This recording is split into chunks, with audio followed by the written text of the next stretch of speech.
We're going to see if two generations can make sense of what the hell is going on in America.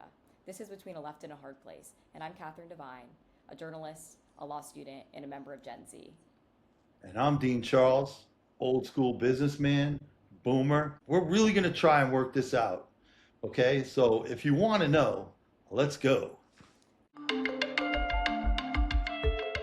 Today, let's talk about Graham Platner. His campaign totally imploded.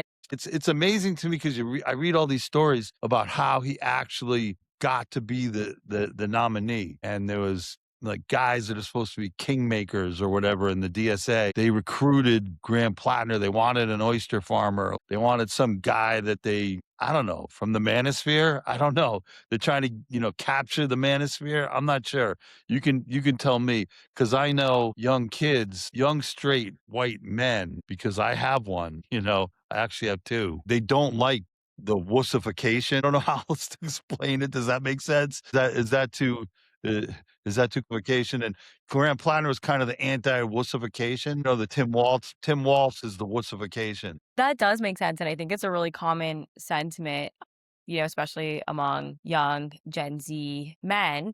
One thing that I've been thinking about with Graham Platner is that, he was sort of a poster child to saying kind of like F you to politics and institutions in general.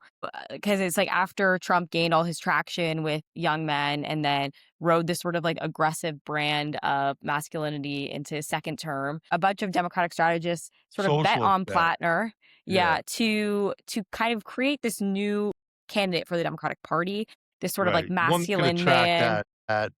that genre, that part of the electorate, I the mean, straight white male, I guess.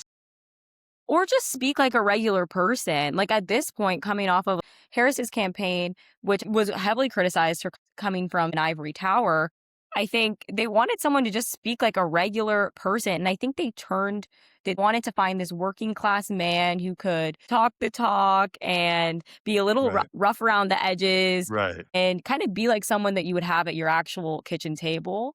Yeah. You think they were looking And for a white Andrew Tate, or I'm not sure what they were thinking.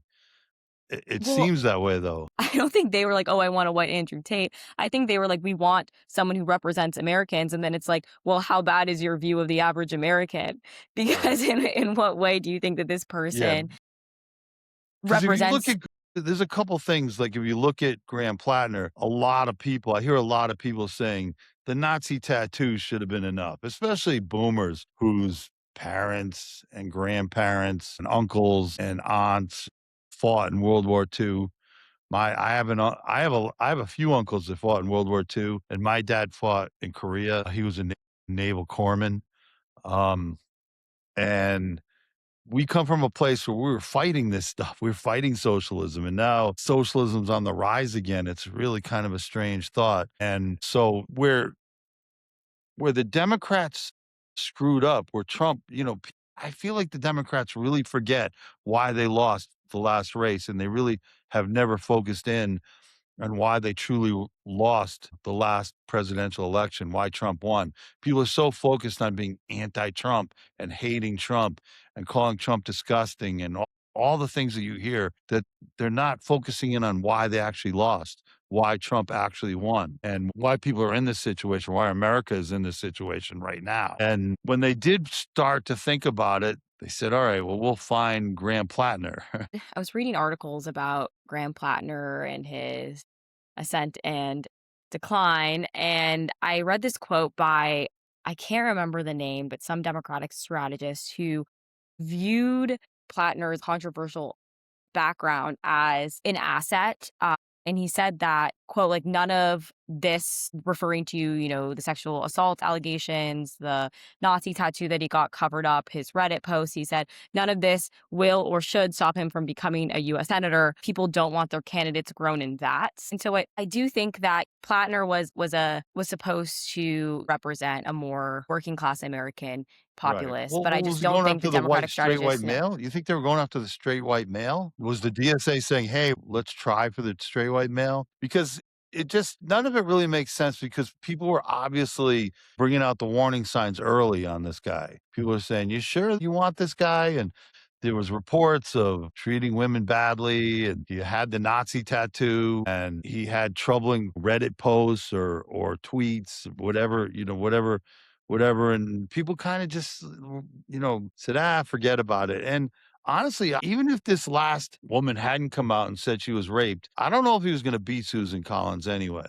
I think that I would have put my money on Susan Collins winning that race. As bad as she is, as she because she's old. Susan Collins, I think, was a good senator for a long time. I don't agree with a lot of the policies that she supports in the Republican Party, but I'm saying I think she was, a genuine person. But I think she's old. I think she has some form of she obviously has an essential tremor, right? Which I don't want to say it's disqualifying, but it's tough to follow. But I still think she might have beaten him, and because of what he stood for and the message he was giving out, and that includes himself, not just the DSA. Yeah. Well, what I will say is that I know that Collins's campaign is lamenting the fact that Plattner did drop out because I think that they were viewing his sort of character Yeah, controversies as an asset right. to their Oh yeah, for campaign. sure.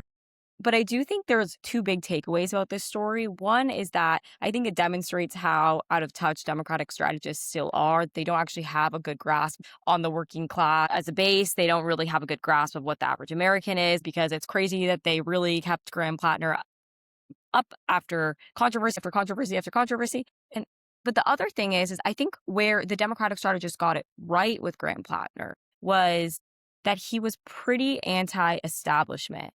And I think that being sort of anti-establishment now is something that crosses both aisles, but in different ways. And I think a lot of people my age are very open to anti-establishment candidates because I think we just grew up pretty skeptical of party machines, consultants, candidates who sound like they're sort of like created in a lab. So I think when someone comes along like Graham Plattner and says, I'm outside the system, I'm going to speak plainly, I'm going to challenge the establishment, that can be really appealing. In a way, I think that sort of parallels Trump's rise to power as well. I But was they're going to trying to say do that that. Yeah. exactly. Exactly. That's how he captured the populist movement the same way, right? Just anti-establishment. I'm a businessman. I'm going to do things differently. I'm not part of the swamp. I'm going to drain the swamp, right? And so basically, the difference is, in my opinion, just from the boomer outlook, Grant Plattner's came from the DSA. He rose. The DSA brought Grant Plattner in. The DSA is much more organized than people think, and it's only growing. And the DSA and the Democratic Party, in my opinion, are not the same party. And so you Gen Z, you're calling it the Democratic Party, but what's the Democratic Party doing? And the Democratic Party, I don't know what's going on. A lot of it's the media and the news makes it seem like the Democratic Party has been taken over by the DSA already, even though the numbers don't really support it. There's only going to be maybe 12 or 13 members of the DSA in Congress, tops, right? When elections roll around in November, when they're finished. I guess because we live in a two-party system, our system has evolved to sort of a lesser of two evils approach, that if the DSA were to break off from the Democratic Party, now we're sort of in a Trump 2016 situation where a third party would just suck all the votes, no? Yeah, I don't know. I don't know how to look at it though, because from my standpoint as a boomer, I'm really anti-socialism. I don't think it can work. I don't understand what, Gen Z's even thinking. They don't seem to understand the basic concepts. And if you look deeply into the DSA candidates that have been, won primaries, and the DSA candidates that are there, AOC, Ilhan Omar, Rashida Tlaib, Bernie started it. Bernie claims to not be a member of the DSA, which is really strange. But the DSA, their platform, they want to replace capitalism. They don't like America the way it is. They don't want to improve the American system. They want to burn it all down. That's what I get. They want revolution. They don't want fixes. They don't want fixes to capitalism. They want revolution. And they want to burn it all down and create something completely different. Which I'm like, well, especially kids that are American. Like, what are you thinking? You look at what you were given. The only reason why you're allowed to do this is because of the freedoms we have in America, because of the Constitution. And so it's a little scary to a guy like me to think about what the socialists actually want, what they're looking for, because it seems like they don't, they're anti-white colonialism, and they express that all the time. It's in their political platform that they're anti-white colonialists, and so they think they have the oppressor oppressed mentality. So that, and it seems to me, and the take from my side, from the boomer side, is that they don't want equality. They feel like they're the oppressed, and anybody who's oppressed, they don't want to make them equal. They want to make them the oppressors. That's the scary part from where I'm looking. They don't want equality. I'm all for equality. I think equality is what we've all been shooting for. And I know it seems like we keep missing the mark because people keep feeling, that's the one thing I will give Gen Z. People keep feeling like they're not equal. That maybe they don't have the opportunity. I guess that's where this comes from. And I don't even know how to explore that. I don't even know how to react because I see when I think socialism and I look at, past socialist governments that the United States has actively fought against. And when you look at Lenin, Marx, Stalin, especially, you see death, destruction. Even when you look at other countries, Venezuela, Cuba, you see death, destruction, poverty, struggle. And if you talk to people from Cuba, I know a lot of Cubans that left Cuba and like they would never vote for Democrat. They've never voted Democrat since they've been in the United States because they know what socialism's like. These are some of the thoughts that the boomers have. I'm just trying to express. I know I'm speaking for the boomers, but it's what the thoughts that I have and the thoughts that a lot of my friends have. And I've been a lifelong Democrat, and I'm not a Republican, though I might become a Republican. I'm like the other night, Bill Maher said on his show, he was talking to JD Vance. He said, I'm a lifelong Democrat and I believe in a lot of the principles of the Democratic Party, but my vote's up for grabs now. Bill Maher said that the other night, and I'm saying the same thing. I said it for a while. My vote's up for grabs because I don't know if I can go along with some of this stuff. And Graham Yeah. Platner, he's not even the worst, in my opinion. Well, I have a few comments. So one is I'm not one to necessarily ascribe to the oppressed oppressor oversimplification that I do think is somewhat prominent, though I do think it's losing import. Because I do think, like, trying to give credit where credit's due, I do think a lot of Gen Z sees that things are a lot more nuanced than that.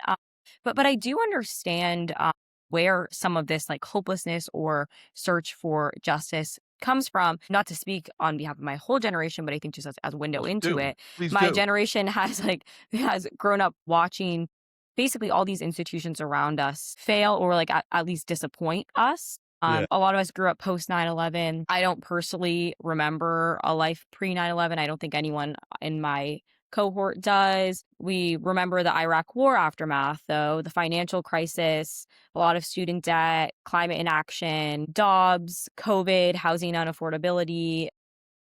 I understand like this where this appetite for outsiders comes from Total change. or Where total the change or appetite people who change. are but the thing is I don't think this is unique to the DSA or unique to the left. I think this is a very strong parallel with MAGA as well.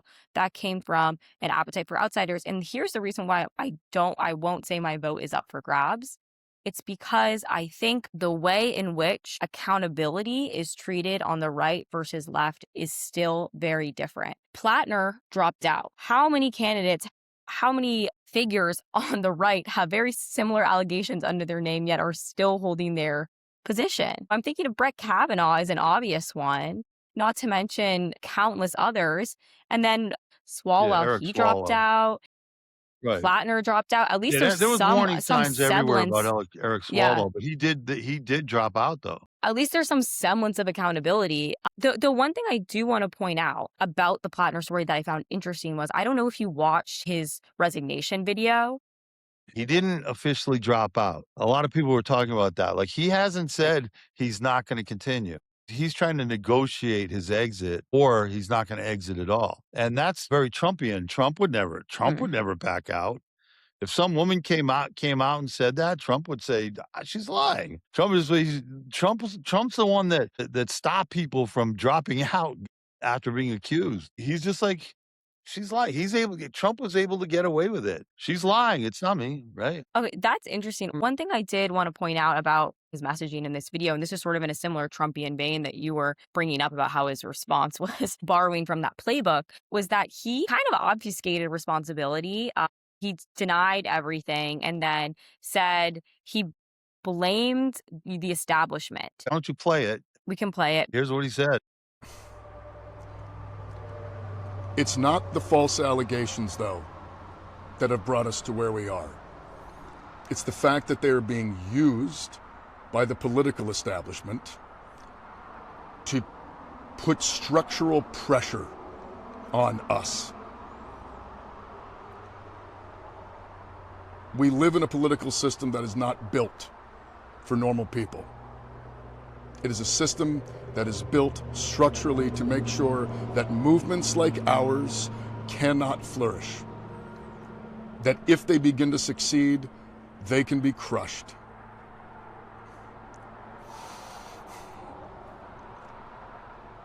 What we have accomplished here, you made possible. The people of Maine, the volunteers, the voters, the grassroots donors. And I have all the faith in the world that we could win if we could continue to harness that. But the brutal political reality is that they are going to take everything away from us. Those in power who have the ability to do so are using these allegations as an excuse to take away all of the things that we need to run a campaign. We are going to lose our ability to fundraise. We are going to lose our ability to access voter data. We are going to lose all of the things that any campaign needs on the basic level simply to function. Larger organizations, the national level party, the bigger donor networks, they have all committed to spending no money in this race if I'm in it. They would rather see Susan Collins win than have me be the next senator from Maine. Yeah, he was leaning in to his anti-establishment appeal, almost with Trumpian authority. And so I was just sort Yeah, of he did thinking, sound wow, like Trump. yeah, they're kind of And borrowing and from their and and like I playbook. said, he so when you look back at the senator from Minnesota, Al Franken, the comedian who was a senator, and what he did to when the Democrats forced him to resign, that is nothing compared to what Graham Platner has done. I mean, it's so minuscule. I mean, he was actually doing a comedy bit, and where you're allowed some, creative leeway, right? And they made him resign over that. I mean, Trump still laughs at Al Franken for resigning, even though he was a Democrat. But now Graham Platner is like we just saw his stance, and he's like angry. You're really gonna take me out? You have to. Yeah, it's interesting how the pendulum has swung from the Yeah, Me Too movement. If this happened during the Me Too movement, game over, like game over immediately. in 2 seconds. But now it's like his defenders were Well, sort of is it willing the to cite. DSA just playing hardball, like, harder than Trump? Well, oh, this is not harder than Trump. I You mean, don't think so? absolutely not. I mean, the quotes Trump has said about women, the amount of allegations out there against him doesn't even compare. No, but one of the things I've always contended on my radio show in Las Vegas, for 4 years, and now on this podcast, I'm gonna say the same thing. Being anti-Trump is one thing. Not liking what Trump's doing, not liking his policies, not liking who he is. But why is the answer to that just the flip side of the same coin, right? Why? Why can't Gen Z say, "Hey, we hate Trump. Okay, we don't like what Trump's doing. There's nothing about it that we like. So, but we're not going to just do the same thing, just the opposite. We're going to just try and make it better." That's where I kind of like, what are you doing? Well, You're just yeah. the flip side of the same coin. That's what's so frustrating to me as well. It feels like the political spectrum is becoming the political circle. And Right. what I want to say to these Democratic strategists is that we did not lose to Trump because our candidates were not gruff enough or misogynistic enough. We lost because people didn't believe that Democrats were going to fight as hard for the everyday person. And we were trying to persuade them that we would, and Democrats didn't make a convincing appeal. Right. Well, those 80, Trump focused on the 80-20 issues. and they are 80-20. Some of them are more than 80-20, right? And Democrats still don't get that.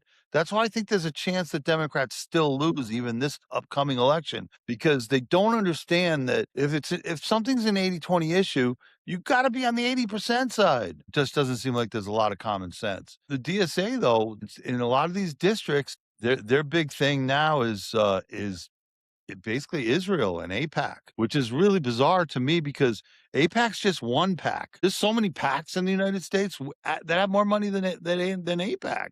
Israel, there's so many other countries that are killing so many people, like Russia and Ukraine. You know how many people are dead in Russia and Ukraine? Million. You know how many 19-year-old kids are dead? Russian kids are dead because Putin just sent them to war to get killed. You think those moms feel any different about their sons than Palestinian moms, even if it's an infant? You think there's any difference between an infant or a 19-year-old and how you feel about your kids if you lose them? Nobody wants their kids to die before them. That's just human nature. Your kids are Yeah. not supposed to die before you. That's just something that is built into your DNA. So do you really think that a mother in Russia of a 19-year-old kid that was killed feels any different than a Palestinian mother? You really think that there's a difference there? Because I don't believe there is. I think they both have the same pain or any mother. There's Israeli mothers too who lost their kids. Do you think they feel any different? Because they don't. There's the people in Sudan or Rhodesia, wherever, everywhere around the world where there's violence and hate and death and destruction. I mean, I don't see the difference why the focus is on Palestine. But it's definitely an issue. There's the people are running on it in certain districts. And Michigan's a good example. We'll see what happens with this guy El Said, another DSA candidate, non-white DSA candidate who's just main only focus is the Jews. The Jews, AIPAC, Israel. That's like his number one focus when he talks about Palestine's like, why are we sending Michigan money to Israel? I mean, that's that. I mean, and why are they even involved in American politics? Yet he's supported by CARE and PACs that support, the Muslims, basically, right? And I don't understand it.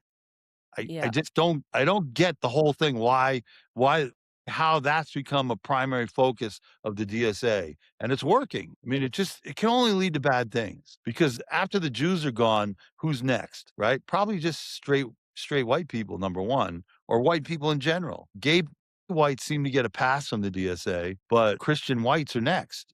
That's the way I look at it. Like, hey, the Jews are an easy target. So the Jews are gone. There's not even that many Jews. So what happens when they're gone? Who's next? Is this an anti-white thing? Do you think something that needs to happen is I think there's a lot of conflating Jewish people with the country of Israel. I don't understand why they're so conflated. Where I do think it's valid to critique a country, it's valid to critique a country's Yeah, any leadership, country, but I sure. think I think as soon as you start generalizing to the group of people, and it's like I try to think of I understand why so many people hate Trump, and I understand why people can have certain views about the US, and I understand where they're coming from, but it's like, please don't turn those views on me as a citizen of that country or me as someone who was born here. And so I do think that there's a lot of Or even if you're conflating just that someone that voted happens. for Trump, don't turn it Yeah. on just because they voted for Trump, there was a reason, right? If someone voted for Trump, they had a reason to vote for him. Well, yes, but not I don't think all reasons are valid. Like, I think you can yes, it means you had a reason to vote for him, but depending on what that reason was, I don't know if I can stand behind that. But now that we're on the topic of wars, we might want to turn it slightly to Iran. I think we've been talking a lot about masculinity, the Democrats' response to masculinity, and I think one place where MAGA masculinity is sort of on full display is Trump's, recent comments that he made about Iran. I think he called the military campaign against Iran, quote, Operation Bitch Slap, which was I kind of haven't heard crazy. that. I know you told me Um, that, and I'm like, "Well, he yeah, did? Yeah, maybe." Just and I recently? That had to happen really recently, like yesterday or yeah, something, last night. I pulled it from a news story this morning, and I think people inside the White House are saying Trump wants this thing to be over, but he sort of has this mentality like I'm just not going to sit there and do nothing. Much of Trump's foreign policy brand is like built around this very specific idea of Well masculinity, like never apologize, never explain, never be well, seen he's in a bind. backing down. Yeah. He's in a real bind because if he backs out, he's got people calling him a wuss, right? And, you lost. If he just leaves, because he could just pack up and leave because the rest of the world doesn't seem to care, even though I guess they're willing to pay tolls through the Strait of Hormuz, right? I don't understand it. So if Trump just packed up and left and said, yeah, everybody's on their own. We tried, we came, we saw, we kicked a little ass, but now we're leaving. And this is what you got, right? What happens? What does the world do? Gas prices go up 20% anyway? And then they blame Trump, or they don't want to help. NATO doesn't want to help. China doesn't seem to want to help. Maybe Iran told China they'll give it to them without the tolls. Maybe they're only going to charge tolls to the people that are friends with America. I don't know what Iran's plan is, but if he packs up and leaves, they start working on nukes really probably very fast, and they start charging tolls in the Strait of Hormuz. And maybe that give everybody a kick in the ass to start not relying on oil going through there. Maybe it'll be a good thing if he did that. But Trump's in a tight spot. He's not going to win no matter what he does right now, because people are actually going to say, you're really just going to let them do that to you? Iran just beat you down and you're leaving? And then there's other people who are like, just get out. We don't need to spend any more American money. Israel got you into this war anyway. Just let Israel take care of it if they want to take care of it. I mean, on Trump being between a rock and a hard A hard place, play. I don't really have sympathy because he got himself there against all better advice. Right. And But I what think, about the fact that he's the only person to take on Iran? Do you have any I thought mean, about that? he's not doing it Iran is well. what? If anything, he's bolstering Iran because now it's like, look at us. Wow. Like we at least had this threat pre him doing anything. At least there was this guise of we could totally, like, we could destroy you in an instant. At least there was more of a pomp and circumstance around like our military capability. And it's like, well, now look at us. I don't think he's taking on anyone. I think this is a very bad PR Right. campaign Well, we for the learned a US. lot about modern warfare. Modern warfare is fought with drones, and soon will be fought with robots. Change. Military might is changing. It I do want to say one more thing about Trump. He does not seem to be navigating this war with any care, which isn't surprising because I don't think he really navigates anything with much care or forethought. Orthodox a key He word. he he said about I might be mispronouncing this, the mullahs that he was praising like just a few days ago. He said they're scum, they're sick people, they're led Right. by sick people. As The far as mullahs, I'm yeah. concerned, like, or the Yeah. mullahs. Yeah. And Oh, it's just like you're not handling this with any diplomacy. Not surprising, but again, it's like I don't really feel very sympathetic at all to our situation. He went into this basically on his own might alone, and it's impacting people globally, but also people domestically. Oil prices are surging again for someone who rose to his position, piggybacking on somewhat populist messaging about affordability and oil pricing. It's like, come well, that's the on, big like, complaint. The other side of that, though, let me just present the conservative side. I'm not saying I support it. I'm just going to present the conservative side just to get your thoughts about it. Is that Iran is feasible that Iran presented a clear and present danger, right? They're developing nuclear weapons. They've said that they would use them. They said they would use it against Israel for sure. They said they hate America, they hate the United States, and they said they would possibly use it against the United States. These are people that want the destruction of Western civilization, specifically the United States. And let's face it, with AI and what they had already, where their uranium, where they had enriched uranium to already, they were close. There's no question they're close. So is it possible, is it feasible that if Trump didn't do this, that they would just have it? And then what? What happens when they do get nuclear weapons? Then there's nothing anybody can do. And you're looking straight at nuclear war, because I don't know how they would handle Israel at that point, right? Because it's really Israel versus Iran at that point. And would Israel nuke back? What so there's so many facts that you could, or speculative arguments you could make. But what about that train of thought? I'm just asking you, what do you is there you put do you value that at all? yes, I do think there's merit to the thought process of, well, we something at some point would have to be done, probably sooner rather than later. But I just think that the how you do something is just important as the why you do it. And I think Trump is very fueled by his own ego. And the how here is completely off base, but I don't even think the why is valid either. I think in a way he wants to be seen as this global dominator, this global leader. He wants to have some wars under his belt. Like I think he sees this more as decoration for his legacy than anything. And I think that's why he does a lot of things. That's speculation. But Yeah. I So do want to ask you because so the Gen Z has an overwhelming opposition across the aisle to this war. It's over 60% of voters right, right, under right.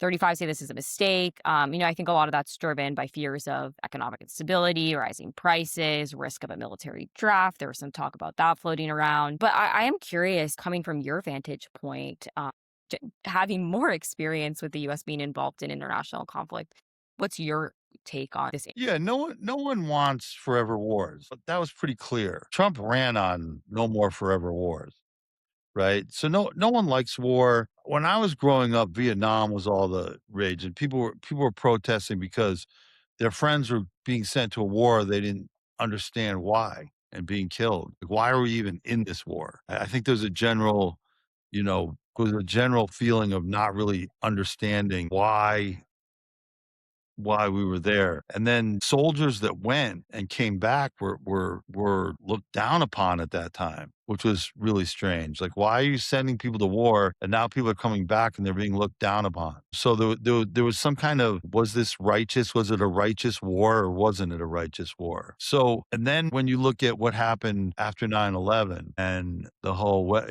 weapons of mass destruction thing, and, we went over to the Middle East and went into Iraq and looking for weapons of mass destruction, and then they never found them. That's your generation saw that or lived through that, or your parents lived through that, and like, well, there was no weapons of mass destruction. Why are we still fighting this war? And again, people died, and we're sending our people in the military to for what? What are we doing? What's it accomplishing? It doesn't seem like it accomplishes anything. So I could see why people are like, "Why are we going to the Middle East again?" People say it all the time. Nothing we've done in the Middle East has worked, right? You could make a case for that nothing we've done has made anything better. And in some cases, maybe it made it worse. And what would have happened if we never got involved at all? I don't know. But that's another question. So saying, let's go into Iran and stop them, a lot of people feel like, well, it's never worked before, so why would it work now?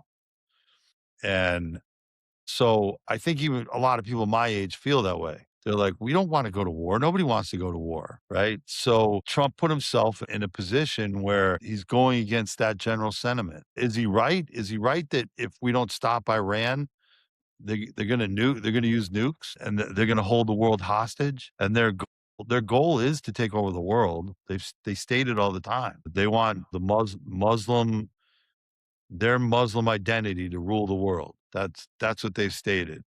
I don't know. It's a tough call. I get it. I was just presenting the conservative, thinking. That's a conservative defense of going in to Iran. And is it right? Is it wrong? I don't know.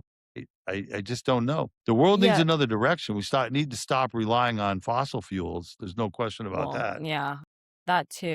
But that's not happening anytime soon. It's just not. It's not possible. Yeah, I'm separating like legitimate arguments for involvement from what I actually think is going on. But a different issue is our reliance on fossil fuels, which makes me think of something that I was mentioning to you before we started recording, which is that Trump has been trying to make gas prices part of his political brand again. I think he started with gas prices being pretty prominent on his agenda, dropped off. Now it's back. The White House has been promoting this thing called the Freedom Fuel Network, which is Yeah. this group of rebranded gas stations. It sounds I've like never a South Park episode or something. It's a group of rebranded gas stations that seem to be popping up all around the Philadelphia area with discounted gas Is it just prices. Philadelphia? Just the Philadelphia area, I don't know if it's gonna expand, but it's temporary, and I think the first station involved reportedly opened with a gas at $3.47 per gallon, and the network's supposed to include about 25 stations tied to Trump's push for lower energy costs. I just think this is a sort of funny ideological so what I'm saying is like, are we in a political spectrum? Or are we in a political circle? So it's like obviously not in the traditional sense, like Trump is not calling for the workers to like seize the means of production, but like he is absolutely comfortable using state power to pressure private companies to knock their So, yeah, I mean, I guess, like, Trump wants to be able to say, like, "Look, I lowered gas prices," but They yeah, when Trump does it, he's lowering gas prices, but, when the Democrats do it, it's price control, socialism. socialism. Yeah, Yeah, so I just think that's a really funny contradiction. uh, well, honestly, getting out of NATO is a socialist position, and Yeah, it's in the Democratic Socialists of America political platform. They want out of NATO. They don't have anything to do with white people.